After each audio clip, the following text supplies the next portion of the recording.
오늘 말씀의 제목을 한번 따라하시겠습니까? 강건함의 축복. 순복음 신앙의 세 번째 강건함의 축복에 대해서 함께 나누기를 원합니다. 혹시 여러분이 보실 수도 있고 난생 처음 보는 걸 수도 있겠는데 사진 몇 장을 하나 보여드리겠습니다. 혹시 이런 사진을 보신 적 있으실까요? 기도하는 손은 어디서 많이 본 것 같지만 이런 사진을 본 적이 있다. 쉽지 않으시죠.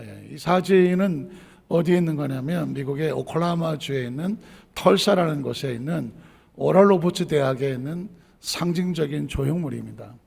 오랄 로버츠 대학이 학생 수 한 15,000명 이상 되고 1963년도에 학교가 개교가 됐는데 유명한 오랄 로버트 목사님께서 세우신 학교입니다. 오랄 로버트 목사님은 조영희 목사님에게 영적인 영향력을 주셨다. 조영희 목사님도 오중범과 삼박자 축복의 순복음 신앙을 세울 때에 바로 오랄 로버트 목사님을 통해서 영적인 어떤 영감을 받고 또 교제도 나누고 하면서 배우게 됐다 했을 때 오랄 로버트 대학에 있는 학교의 조형물인데, 오랄 로버트 대학을 제가 왜 소개를 하냐면 제가 1999년도에 미국에 가서 2003년도에 이 학교에서 학위를 받았습니다. 그래서 이 오랄 로버트 대학의 아주 중요한 부분들을 말씀을 드리려고 이제 사진을 빌려왔는데요. 두 번째 사진을 좀 보여주시겠어요? 두 번째 사진은 오랄 로버트 대학과 병원 건물입니다. 병원 건물인데 이게 재밌는 의미가 있습니다. 오랄 로버트 목사님이 저 건물을 지을 때에 제일 가운데 있는 건물이 66층이에요. 눈치 빠르신 분은 중간에 있는 건물은 몇 층일까요? 39층이에요. 그러면 마지막 제일 작은 건물은 몇 층일까요? 27층입니다. 그러니까 이분이 이 오랄 로버트 대학과 병원의 상징적인 건물로 성경 66권을 상징하면서 66층짜리, 그리고 제가 보기에 오른쪽은 구약 39권 할 때 39층, 왼쪽은 신약 27권 27층. 그러니까 참 굉장히 의미 있는, 저 건물을 딱 보는 순간에 뭘 생각할까요? 성경을 생각하라고요. 말씀을 생각하라고 목사님께서 그 건물을 지어서, 실제로 제가 저 건물에 가보니까 뭐 어마어마하더라고요. 그 다음 건물을 보시면 이거는 이제 오랄 로버트 대학의 아주 상징적인 탑인데 기도의 탑이에요. 옆에 보니까 뭐 어린 놀이처럼 이렇게 옆으로 퍼졌지만 저 칸칸이 다 기도하는 방입니다. 기도실입니다. 그러니까 24시간 그 학생들과 또 오클라호마 털사에 있는 크리스찬들이 저 기도방에 24시간을 빼놓지 않고 기도방을 채워서 기도하는 방입니다. 그러니까 이 학교에, 그리고 목사님의 그 신앙적인 어떤 영향력이, 그 털사 지역은 제가 가서 보니까 깜짝 놀란 것은 거의 90% 이상이 크리스찬이에요. 어느 지역에 90%가 크리스찬이 있을 수 있겠습니까? 세계적으로 유명한 교회들이 털사에 많이 있더라고요. 그래서 어쨌든 저렇게 기도의 탑이 있고요. 그리고 그 다음에 보면 이 건물은 이제 제가 공부했던 그 캠퍼스의 한 전경 중에 하나입니다. 제가 오클라호마에 있는 오랄 로버트 대학을 제가 소개하는 이유는 제가 이 학교의 로고를 좀 끄집어오려고 했는데 로고를 못 찾겠더라고요. 그래서 제가 아까 보여드렸던 2003년도에 제가 이제 목회학 박사 학위를 받았고 그 학위증에 로고가 있길래 이제 카메라로 찍은 거예요. 좀 흐릿할 수가 있는데 이 오랄 로버트 대학의 신학대학원의 건학 이념, 교육 이념이 뭐냐면, 혹시 보이실지 모르겠지만은 사람이 이렇게 손 들고 서 있는데 Educating the whole man이라고 써 있죠. 이건 뭐냐면 전인 교육이라는 것입니다. 인간을 그냥 육체만, 머리만 공부시키는 것이 아니라, 왼쪽에 맨 위에 보면 스피릿이라고 되어 있고 제가 보기에 왼쪽엔 마인드라고 되어 있고 오른쪽엔 바디라고 되어 있거든요. 인간을 영혼과 육신, 영혼, 육 3분서로 나눈다고 하면 영적인 교육, 또 정신적인 지혜로운 교육, 또 육적인 건강도 굉장히 중요시 여겨서 신체적인 건강을 위한 교육도 이 학교는 시키고 있습니다. 그래서 여기서 조영기 목사님이 요한 3서 2절을 말씀의 레마를 받은 거예요. 사랑하는 자요, 내 영혼이 잘됨 같이 내가 범사에 잘되고 강건하기를 내가 간구하노라. 하나님은 예수 믿고 천당 가라가 아니라 영혼이 잘 되는 복도 받아야 되고, 그러면 범사의 삶도 하나님께 복을 받고 살아야 되고, 무엇보다 강건한 생명의 복도 받아야 된다는 것입니다. 우리 중고등학생들이 참석을 했으니까 제가 저 학교를 어떻게 가게 됐냐면, 조영기 목사님이 오랄로버트 목사님을 여의도 순복음교회에 초청하셔서 부흥회를 하신 적이 있어요. 그때 제 나이가 아마 20대 중반 넘어서 신학을 할 때였던 것 같은데, 그때 예배에 참석을 했다가 제 마음속에 그 은혜를 많이 받고 저도 모르게 이런 생각을 했어요. 하나님, 저 대학에 가서 공부하고 싶어요. 말도 안 되는 얘기입니다. 정말 말도 안 돼요. 미국에 가본 적도 없고, 그리고 갈 수 있는 길도 보이지 않고, 지금 신학교 공부하고 있는 20대 중반에 제가 갑자기 저 학교를 가고 싶다고 제가 그런 말을 했어요. 그러면서 제가 웃었죠. 말도 안 되네. 그럼에도 불구하고 그 시간만큼은 저 대학을 가고 싶다, 그런 생각이 들었어요. 그 나이 40이 넘어서 선교사를 40에 선교사를 갔는데, 미국에서 공부할 수 있는 기회가 열렸을 때 그 많은 대학들이 있었는데 제가 어느 대학을 지원하고 들어갔을까요? 오랄로버 대학이었어요. 마침 학교 신문에, 교회 신문에 보니까 교계 신문에 학생 모집을 하더라고요. 그래서 저 대학을 어플라이를 하고 대학에 들어가서 5년 동안 공부를 하게 됐는데, 뒤늦게 알았어요. 이야, 그건 내 꿈이 아니었구나. 하나님이 소원을 주셨던 거구나. 그래서 우리 중고등학생들에게 도전을 하고 싶어요. 하나님 안에서 기도하는 가운데 꿈을 받아라.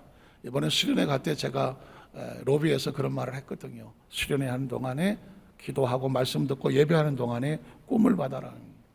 한번 따라하세요. 꿈을 받아라. 꿈을 받아라.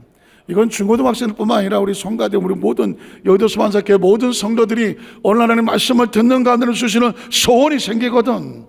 내 형편과 처지와 상관이 없어요. 하나님의 꿈은 누가 이루어 가신다? 하나님이 이루어 가셔요. 제가 지금 증인으로 말하는 거예요. 전 20대에 전혀 갈 수 없었어요. 그런데 보니까 미국 선교사에 가서 40대에 제가 저 학교를 다니고 있더라고요. 2003년도에 졸업을 했어요. 그 얘기를 제가, 이건 어떤 다른 문제가 아니라 하나님은 자기 백성에게 꿈을 주시고 그 꿈을 이루게 하시더라. 오늘 말씀을 듣는 가운데, 아니 매 순간마다 하나님 말씀을 읽고 듣고 묵상하는 가운데 하나님의 꿈을 받고 그 꿈을 이룬 여러분 되시기를 주의 이름으로 축복합니다. 순복음 신앙은 바로 저 전인공원에서 나왔어요. 그래서 영혼이 잘 되는 축복이 전제예요. 전제. 하나님과 올바른 관계가 있어야 반드시 뭐가 되느냐? 범사가 잘 되는 축복이 따라올 수 있는 거예요. 범사가 잘 되는 축복이 따라오는 것처럼 또 강건한 축복도 하나님과 온전한 관계 속에서 따라올 수 있다.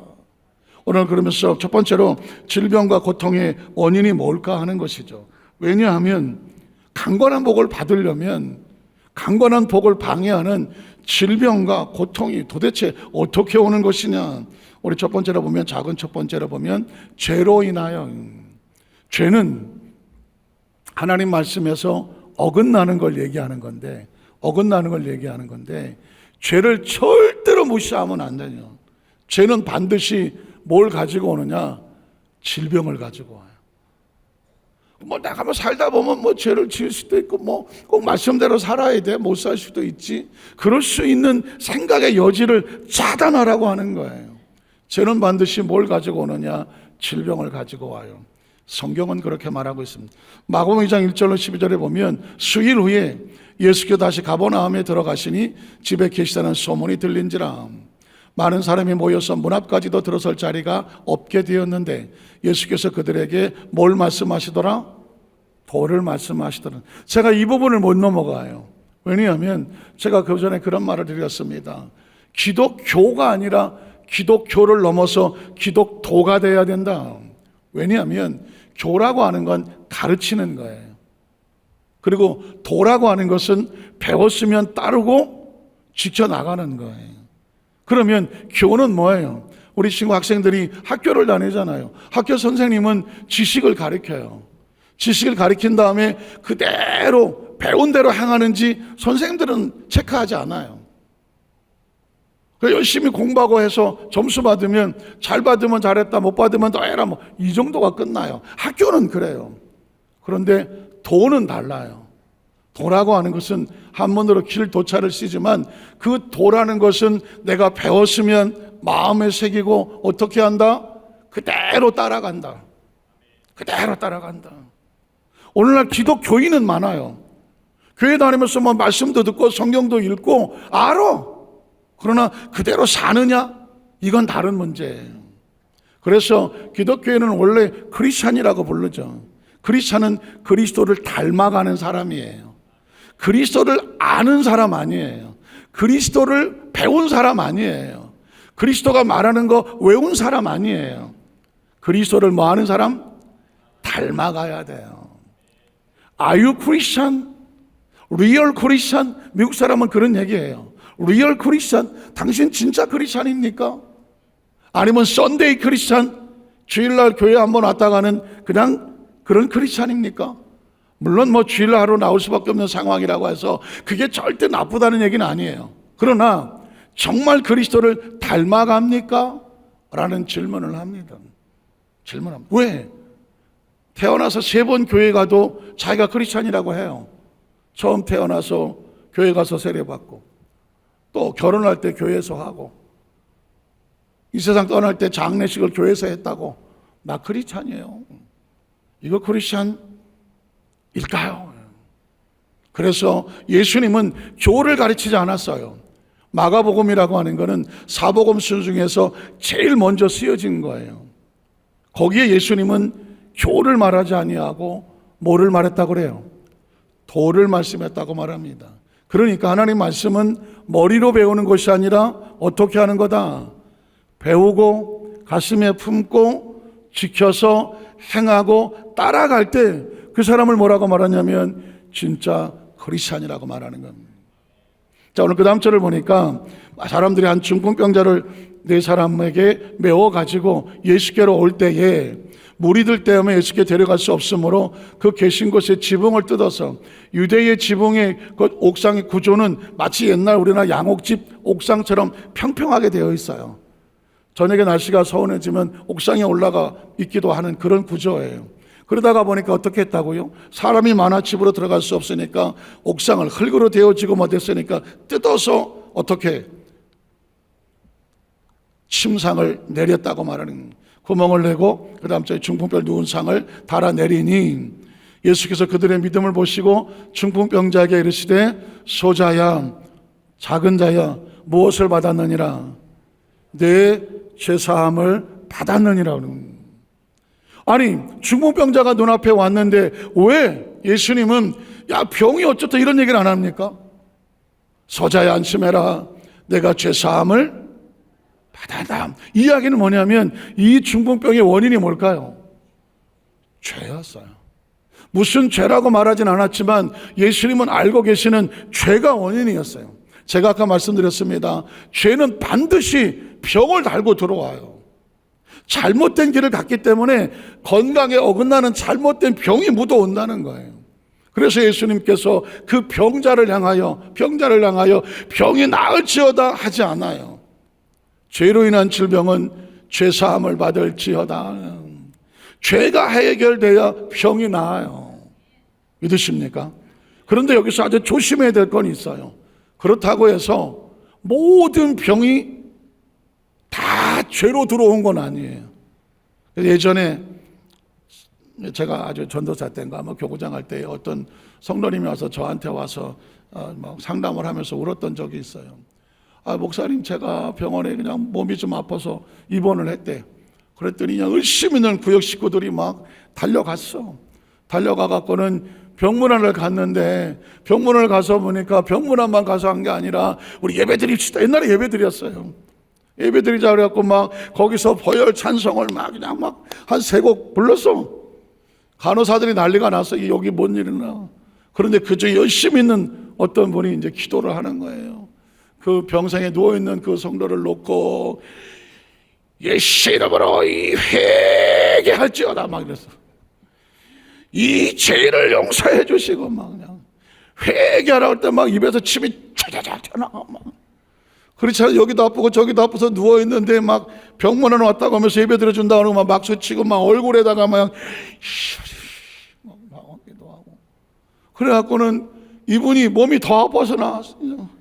그래갖고는 절 찾아와서 절대로 아주 제발 좀 나 지금 아파서 있는 사람한테 와서 그냥 이 죄인아 회개할 이것 좀 안 하게 해달라고. 저 깜짝 놀랐어. 무슨 얘기인지는 알겠어. 무슨 얘기인지는.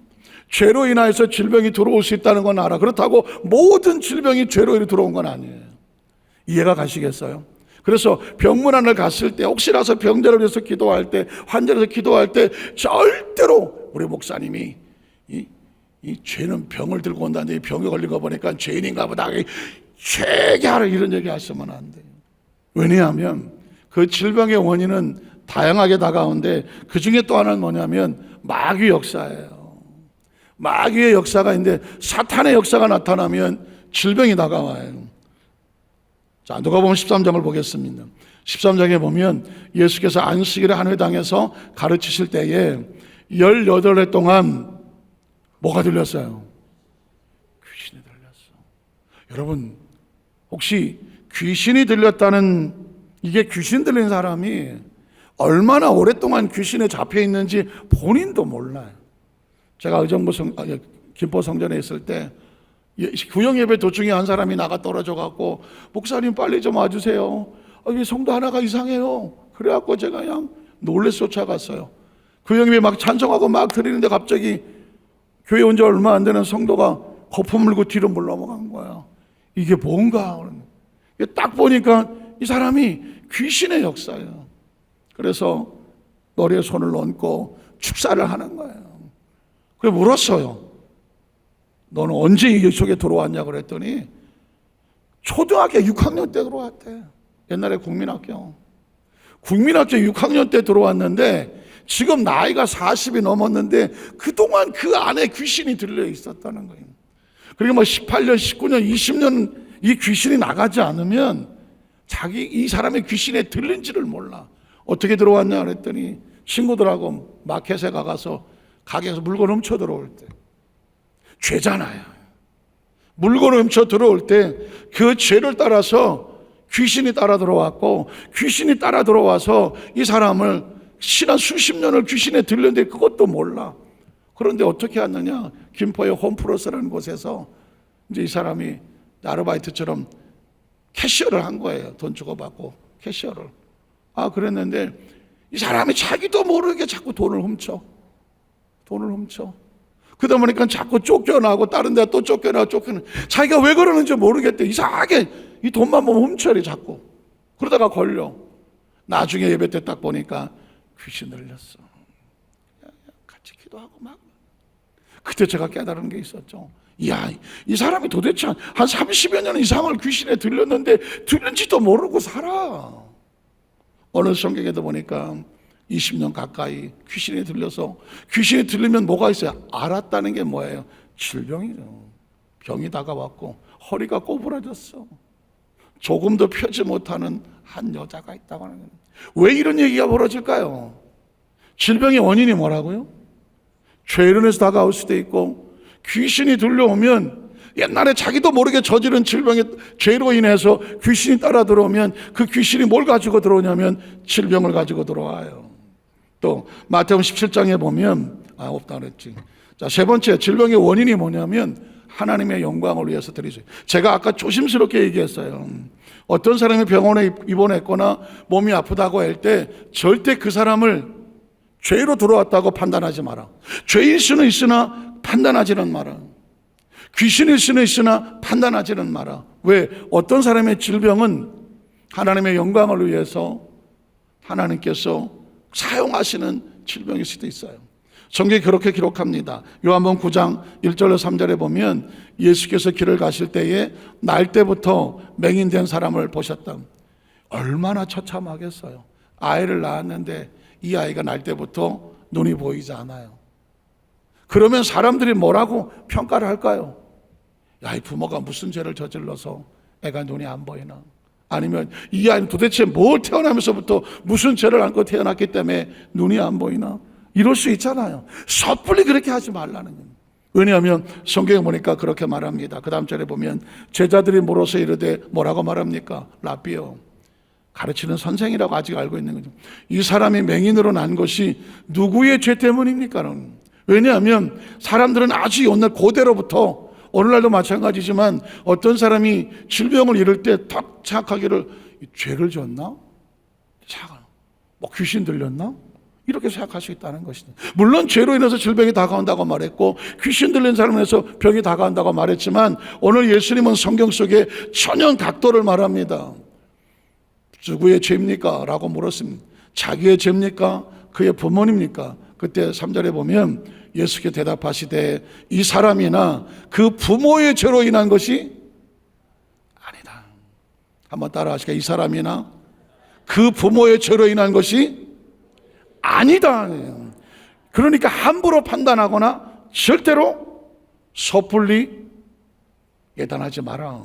자, 그래서 그에게서 하나님이 하시는 일을 뭐 하려고 하는 거예요? 나타내고자 하시는 거예요. 때로 이런 부분, 어떤 부분이 있냐면 어떤 사람에게 연단을 시키고 때로 훈련을 시키고 교육을 시켜서 하나님 만들어 가시는 과정으로 때로 질병이 있을 수도 있어요. 그런데 오늘 이 사연을 보니까 하나님이 하나님을 나타나시게 하려고 이런 상황이 됐다 말씀합니다. 35절로 41절에 보면 중간에 예수님께서 병을 고치셔요. 고치고 난 다음에 이렇게 말합니다. 예수께서 그들이 그 사람을 쫓아냈다는 말을 들으셨더니 그를 만나서 이르시되 내가 인자를 믿느냐? 대답하여 이르시되 주여 그가 누구시오니까 내가 믿고자 하나이다. 예수께서 이르시되 내가 그를 보았거니와 지금 너와 말하는 자가 그이니라. 이르되 주여 내가 믿나이다 하고 절하는지라. 예수께서 이르시되 내가 심판하러 이 세상에 왔으니 보지 못하는, 잘 들어보십시오, 보지 못하는 자들, 맹인이죠. 보지 못하는 자들은 뭐하고? 보게 하고, 보는 자들은 맹인이 되게 한다, 보지 못하게 하려니라 하시니 무슨 뜻이에요? 그 다음 절에 보면 바리새인 중에 예수와 함께 있던 자들이 이 말씀을 듣고 이르되 우리도 맹인인가? 그러면서 예수께서 이르시되 너희가 맹인이 되었더라면 죄가 없으려니와 본다고 하니 너희 죄가 그대로 있느니라. 이 이야기는 사실상 영적인 이야기고 조심스러운 이야기인데 왜 이 말씀이 나오냐면 이 한 아이가 태어날 때부터 맹인이 됐는데 이 아이를 끄집어내서 이 아이를 고쳐주면서 하시고 싶은 얘기는 뭐냐면 바리새인들을 향하여 너희가 지금 본다고 말하지만 사실은 맹인이다는 거예요. 아까 말씀드렸습니다. 이 바리새인들은 뭐 하는 사람이냐면 머리부터 발끝까지 아주 성경 구절을 옷에다 써들고 다녀. 옷에 성경 구절을 써놓고 다니는 사람입니다. 그리고 일주일에 2번을 금식하고 살아. 그리고 항상 늘 기도하는 모습을 보여주고 살아. 누구를 위해서? 다른 사람들을 위해서. 나 봐. 나 좀 보라고. 나는 이렇게 성경을 사랑해서 내 옷에 쓰고 다닌다고. 사람들, 동네 사람들 나 좀 봐요. 내가 일주일에 2번이나 금식해요. 그래서 맨날 금식하는 이런 표정으로 다녀. 내가요, 얼마나 내가 신앙생활을 잘하는데 일주일에 2번 금식하고 성경을 써고 다니지. 길에서 사람들이 보면 또 하나님 하고 또 열심히 기도하는 척을 해. 그러니까 모르는 사람들이 볼 때는 야, 저렇게 하나님을 잘 믿는 사람을 어떻게 우리가 따라갈 수 있느냐. 그런데 정작 그 속에는 뭐가 없느냐? 사랑이 없어. 사랑이 없어. 뭐 잘못하는 사람 보면 야, 그렇게밖에 못해? 나는 이렇게 열심히 잘하는데. 정죄하고 비판하고 돌을 던지고 저 나쁜 놈이야 저거. 저렇게 예수 믿어도 되겠어? 라고 손가락질을 하고 나 정도는 돼야지 스스로 자랑하고. 이게 하나님 보시기에는 가장 어리석은 사람입니다. 제가 아까 말씀드렸습니다. 왜 기독교인에서 끝나면 안 되고 기독도인이 돼야 되느냐. 기독교인들은 아는 것 많아. 그래서 아는 것 많다 보니까 다른 사람에 대해서 잘못하는 게 다 보여. 그러니까 판단을 하고 손가락질을 하고 너는 이러고 살아. 그런데 정작 자기 속에는 뭐가 없느냐? 하나님을 사랑하고 이웃을 사랑하는 마음이 마음이 없어. 그게 남의 눈에 티는 보면서 자기 눈엔 대들보가 있는데 남의 눈을 판단한다는 거예요. 진짜 크리스천들은 매일매일 삶의 현장 가운데에 진짜 내가 하나님 앞에 올바로 잘 살고 있는지를 늘 점검하고 바라보고 하고 사는 사람이 눈을 뜬 사람이라는 거예요. 다른 사람을 향해서는 판단하고 정죄하면서 정작 자기 모습을 보지 못하는 사람은 맹인이라고 말하는 거예요. 당신은 맹인입니까? 아니면 보고 있습니까? 이 얘기를 하는 거예요. 저는 우리 여도수 한자교회 성도들에게 제가 말씀을 증거할 때마다 절절할 수밖에 없는 이유는, 제가 지난 금요 철회에도 말씀드렸지만 열 처녀가 다 그리스도의 신부로 택함을 받았잖아요. 드레스 다 집에 있을 거고 기름하고 등불 다 가지고 있을 거라고요. 신랑만 오면 되지 뭐. 그런데 그날과 그 시는 신부가 정하지 않아요. 신랑이 정하는 거거든. 안타깝게도 10명 중에서 5명은 혼인잔치 문이 열렸을 때 신랑과 함께 들어가고 5명은 기름과 등불이 떨어져서 혼인잔치 문이 닫혀서 아무리 두드려도 열리지 않는데, 혼인잔치 낭만적인 이야기인가요 지금? 아름다운 이야기예요? 아니에요. 죽느냐 사느냐예요. 문이 열리고 들어가느냐, 문이 닫혀서 못 들어가느냐. 신앙은 아주 냉혹한 거예요. 전 어려서부터 교회에서 자랐어요. 거의 모태신앙으로 자랐어요. 거의 교회를 떠나본 적이 없어요. 물론 나갔다 온 적은 있어요. 솔직히 자수하는 거예요. 그래서 왜 교회를 떠나는지도 알고 왜 시험에 드는지도 알아요.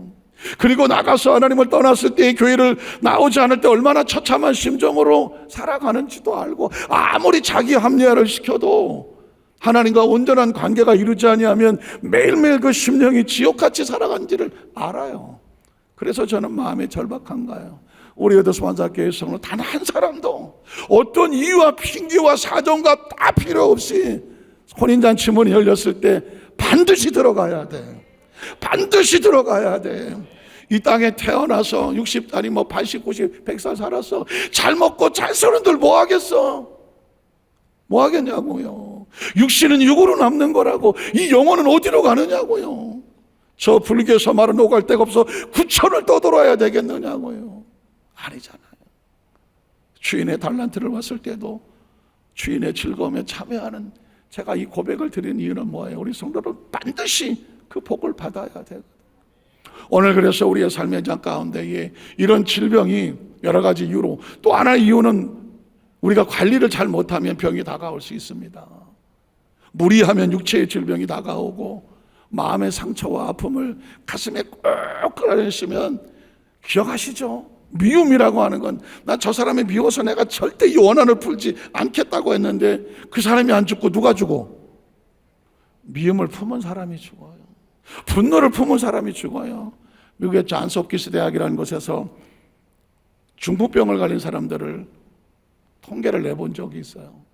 통계를 내봤더니 이 중풍병에 걸린 사람들을 상담을 다 했더니 다 100% 그렇지는 않겠지만 거의 8, 90%는 미움이야, 서운함이에요, 섭섭함이에요. 여러분 혹시 아세요? 엊그제 뉴스에서도 인천인가 어디서 자식이 부모를 죽였나? 몇 개월 전에 부모가 자식을 죽이고, 혹시 아세요? 대한민국에 1년에 통계적으로 하루에 한 명꼴 365명이야. 1년에 365명이 부모에 의해서 자식이 살해되고, 자식에 의해서 부모가 살해되고, 형제에 의해서 형제가 살해돼. 친족 간에. 이게 통계예요. 1년 하루에 한 명꼴이야. 그럼 365일이야. 왜 그랬을까요? 너무 가깝고 기대하다가 보니까 그게 안 될 때 서운하고 섭섭하다. 그건 다 마음에 이걸 끌어안고 있다. 어느 날 팍 하고 터져. 30 먹은 딸이 60 먹은 자기 어머니를 때려 죽였어. 왜 그랬냐고 그랬더니 평상시 남동생만 사랑하고 나는 찬밥이어서 돈은 못 잡겠다. 여러분 보십시오. 이 마음의 응어를 가지고 이 엄청난 일을 저지르고 있는 이 세대는 더 심각한 세대에 살고 있는, 그러니까 이 문제는 반드시 해결이 돼야 돼. 치유가 되지 않으면 나만 나만 죽는 게 아니라 내 주위를 죽이는 거죠. 오늘 그렇다면 두 번째로 뭐냐면 치유의 근거가 뭐예요? 아까 첫 번째 죄로 인한 질병은 어떻게 해결될까요? 죄를 용서받아야죠. 예수님은 그래서 대속자로 오셨습니다. 히브리서 9장 22절에 보면 율법을 따라 거의 모든 물건이 피로서 정결하게 되나니 피 흘림이 없은즉 죄 사함이 없다. 구약시대에 여러분 율법과 제사 아시죠? 죄인이 그 죄를 어떻게 해결해? 안 그러면 죽는데 뭐. 죄의 값은 사망이에요. 그래서 하나님께서 율법을 주셨어요. 죄인들은 소를 잡아오든지 양과 염소를 잡아오든지 아니면 형편이 안 되면 비둘기를 잡아오든지 그것도 안 되면 무슨 곡식가루라도 가져와서 하나님 앞에 나와서 제사장 앞에서 내가 내 죄를 용서받기 원합니다. 속죄 제사를 드리기 원합니다. 그러면 제사장은 그 제물 위에 한 사람은 죄인의 머리에 손을 얹고 하나님 중보자가 되는 거예요. 이 사람의 죄를 이 제물에 전가하고 하나님 앞에 올려드리니 이 피로 말미암아 이 죄인을 용서하여 주시옵소서. 그걸 뭐라고 말해? 아사셀이라고 말하는 거죠. 그러면 이 제물은 그 제물 드린 사람의 죄를 뒤집어 쓰고 각을 뜨고 포를 떠서 피를 흘리고 속죄가 되는 거예요. 자, 그러니 그렇게 산다면 저와 여러분의 평상시에 도대체 몇 마리의 양을 드리면 내 죄를 용서받겠어? 오늘 이 죄를 대속하기 위해서 예수님께서 피 흘려주셨다는 거예요. 오늘 12절에 보면 그래서 12절에 보니까 염소와 송아지의 피로 이제는 안 해도 돼. 왜냐하면 오직 자기의 피가 누구예요? 예수의 피로 말미암아 영원한 속죄를 이루사 몇 번 만에 들어가요? 단번에 성소가 어디야? 하나님의 보좌 앞에 나가게 되는 거예요. 예수님을 구주로 믿으시면 아멘 하시기 바랍니다. 예수를 믿음으로 말미암아 이 죄에서 이 지긋지긋한 죄에서 한 번에 단번에 영원히 거룩한 성소에 들어갈 수 있는 자격을 예수의 피로 얻게 된 줄로 믿습니다. 그래서 예수의 피를 믿으면 우리의 죄가 용서받으면 죄로 다가온 질병을 끊어낼 수 있는 거죠. 두 번째로 마귀를 멸하신 예수님. 예수님은 마귀와 사탄에 묶인 것을 풀어내시는 분입니다. 요한일서 3장 8절에 보니까 죄를 지으면 어디에 속하게 돼요? 마귀에 속아요. 그래서 크리스천은요 마치 신부가 한 옷을 입었다면 세상 어디 함부로 주저앉지 않고 함부로 어디 묻지 않게 하고 옷을 갈 때마다 항상 조심하게 여미는 것처럼 이 땅의 삶을 살면서 보지 말 것은 보지 말고 듣지 말 것은 듣지 말고 가지 말 것은 가지 말고 행하지 말 것은 행하지 말고 말하지 말 것은 입에 올리지도 말아요. 왜냐하면 죄를 짓는 순간에 마귀에 속하게 되고 마귀에 속하게 되면 마귀의 지배를 받거든요. 마귀는 처음부터 뭐하는 존재예요? 범죄하는 존재예요. 그래서 마가복음 1장 38절 39절에 보면 이르시되 우리가 다른 가까운 말들로 가자 거기서도 전도하리니 내가 이를 위해서 왔노라 하시고 어떻게 했어요? 온 갈릴리 다니시며 그들의 여러 회당에 전도하시고 또 귀신들을 쫓았습니다. 예수의 이름으로 귀신들을 쫓아내는 마가복음 16장 10절에 보면 그래서 믿는 자들에게는 이런 표적이 따라 곧 그들이 내 이름으로 뭐를 쫓아내요? 귀신을 쫓아내며 새 방언을 말하며 병든 사람의 손을 얹어즉 어떻게 될 것 같아요? 날이라고 말하는 거죠. 하나님의 영광을 돌리기 위해서는 뭐가 필요하느냐? 하나님 믿음으로 선포하는 믿음대로 역사하시는. 그래서 마가복음 8장 2절로 4절에도 보면 믿음대로 되라고 선포하십니다. 마태복음 8장 2절로 4절에 나병 환자가 나와 절하며 이르되 주여 원하시면 저를 깨끗하게 하실 수 있나이다 하거늘 예수께 손을 내밀어 그에게 대시며 이르시되 내가 원하노니. 저는 이 구절에서 많이 울었어요. 사실은 몸이 병들고 아프고 힘들면 스스로 내가 뭘 잘못했나 죄책감도 들고 또 어쩌다가 왜 남한테만 이런 일이 생기나 막 하나님에 대한 원망도 생기고 또 혹시 원치 않게 집안에 내려오는 어떤 유전적인 질병이라고 하면 부모에 대한 원망도 생길 수 있을 것이고 여러 가지 생각이 들 거 아니에요. 그때 문제는 뭐냐면 내가 어떻게 나을 수 있을까? 근데 성경은 이렇게 말해요. 예수님은 우리가 깨끗함을 받기를 원하신다는 거예요. 이걸 하셔야 돼요. 왜냐하면 마귀는 끊임없이 넌 이제 끝났어. 너 너 재수가 없어서 그래. 너 그 병에서 죽었어. 끝났어. 자꾸 질병에 걸리면은 죄책감을 주고, 그리고 부정적인 생각을 주고, 미움을 주고, 원망을 주고, 불안을 주고, 초조를 줘요. 그런데 성경은 한마디로 말합니다. 내가 원한다. 한번 따라하세요. 내가 원한다. 내가 원한다. 내가 원한다.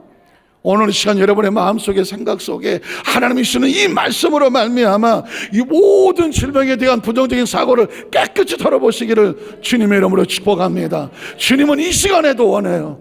내가 원하노니 깨끗함을 받을지어다. 그랬더니 즉시 그의 나병이 어떻게 됐어요? 깨끗해졌어요. 마태복음 8장 10절에 13절에 보면 예수님을 치료자로 믿고 나와서 고백하는 그 믿음의 기도에, 믿음의 고백에 감동하시는, 예수께서 들으시고 놀랍게 여겨 다른 자들에게 이르시되 내가 진실로 너희에게 이르노니 이스라엘 중 아무에게서도 이만한 믿음을 보지 못하였노라. 또 너에게 이르노니 동서로부터 많은 사람이 이르러 아브라함과 이삭과 야곱과 함께 천국에 앉으려니와 그 나라의 본 자손들은 바깥 어두운 데 쫓겨나 거기서 울며 이를 갈게 되리라. 예수께서 백부장에게 이르시되 가라.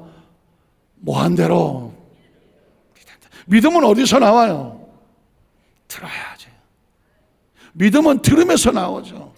그래서 선포되는 말씀을 들어야 되고 가슴에 새겨야 되고, 그리고 그 들은 것을 어떻게 해야 돼? 고백을 해야죠. 고백. 그래서 내 믿음대로 된다는 얘기 뭐예요? 믿음의 고백대로 될지어다 하시니 성경은 말하기를 즉시로 하인이 나았다고 말씀합니다.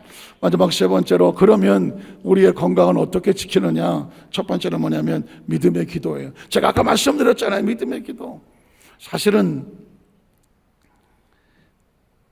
제가 이 믿음의 기도를 고백하기까지는 이제 91년도에 제가 한번 말씀드렸지만 성대가 완전히 상하고 의사가 말하기를 혹이 이만하게 나서 성대 기능을 못해서 수술해야 된다고요. 수술도 막 어렵게 해서 세브란스 병원에, 연대 세브란스 병원에 날짜를 잡아냈다고 그랬잖아요.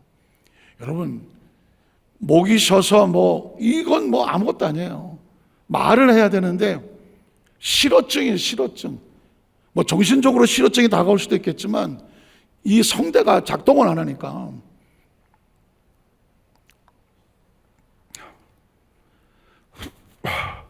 이런 거예요.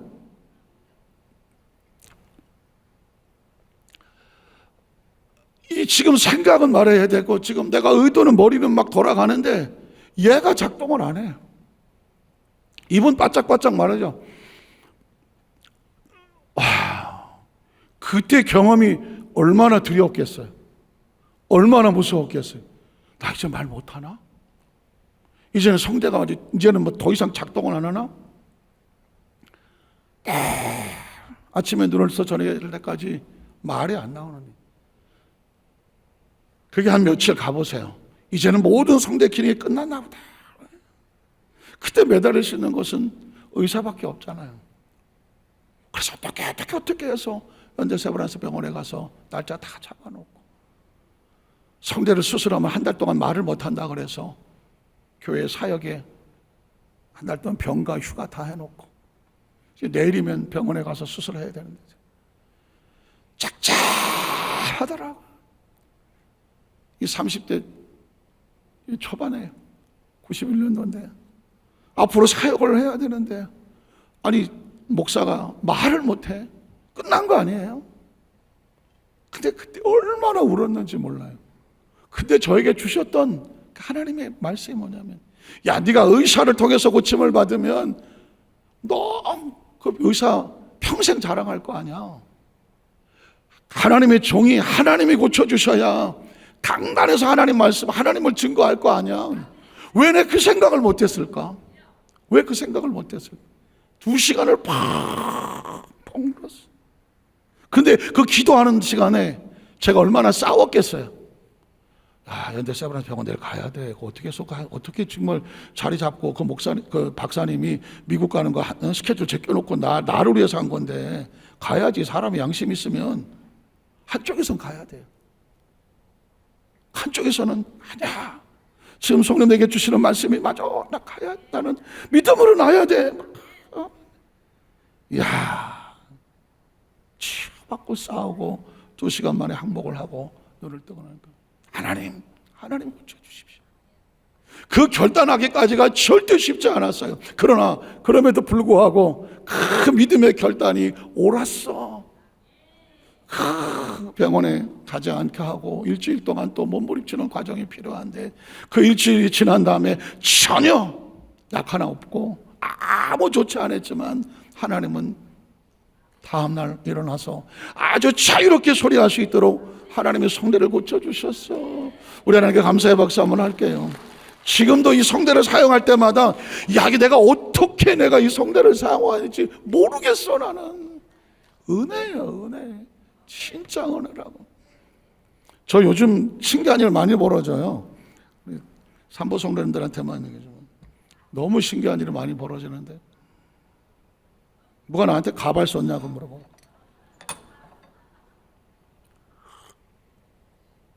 제가 한번 얘기했죠. 머리가 나고 있어요.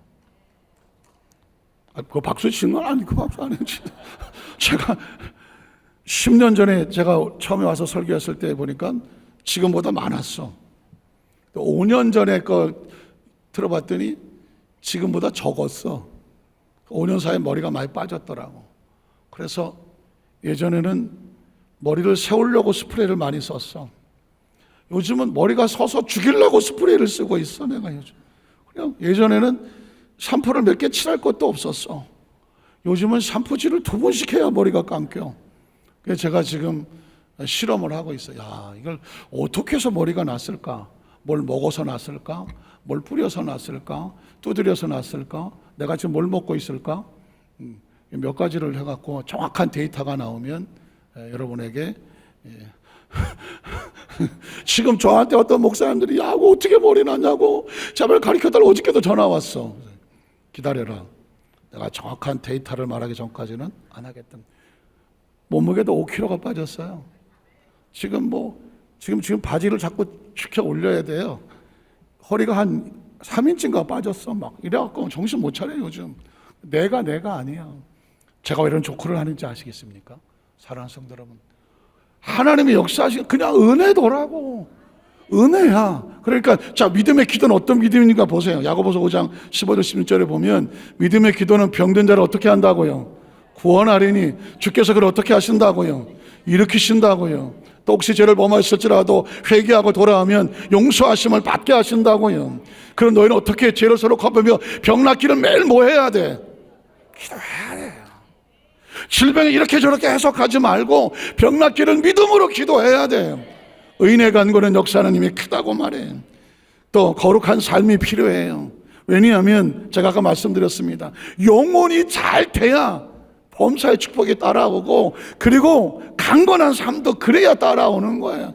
영혼은 전혀 내팽개치고 주여 나를 고쳐주시옵소서 따라올 수가 없어요. 고린도서 3장 16절로 17절에 보면 너희는 너희가 하나님의 뭐라 그래요? 성전이에요. 하나님의 성전인 것과 하나님의 성령이 너희 안에 거시는 것을 알지 못하느냐. 그래서 어떻게 해야 돼? 누구든지 하나님의 성전을 더럽히면 하나님이 그 사람을 멸시해야 돼요.